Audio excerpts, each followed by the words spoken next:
Got Parker Gabriel on the line. You can join him at Husker Extra, talking, of course, Nebraska football as we head towards spring practice. Let's look back to what was finalized just a couple Wednesdays ago, of course, with National Signing Day version number 2.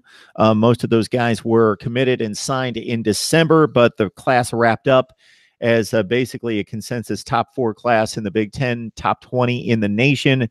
7 guys are already on campus, another 19 signed.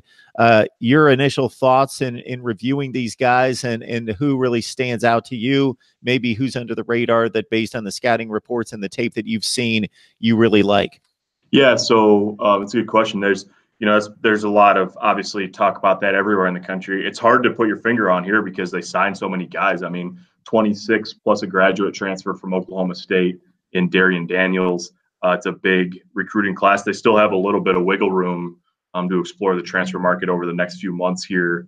I think you'll see them go through spring ball, sort of identify what their needs are, and then address them, in May or over the summer on the transfer market too. As far as the guys they've signed now, yeah, you're right. It's a big class. It's one that they think is really talented.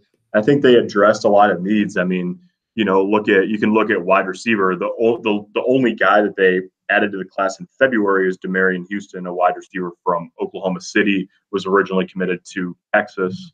There's 4 receivers, 3 true receivers plus Wandale Robinson in this class. And when Scott Frost got here 16 months ago, they had ostensibly 6 scholarship receivers on the roster. So they signed 4. They have to replace Stanley Morgan, who's off to the NFL. And so what you're seeing, I think, is they're trying to build depth of talent pretty much across the board.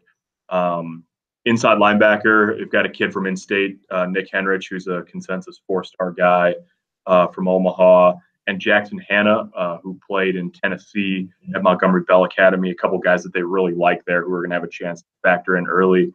The biggest names in the class, Wandale Robinson from Kentucky, Noah Pola-Gates, safety from Arizona, and a couple big guys that they like with Bryce Bennett, an offensive lineman from Minnesota, and Ty Robinson, a defensive tackle or defensive lineman from Arizona too. So like you said, it's a highly regarded class. It's a big class.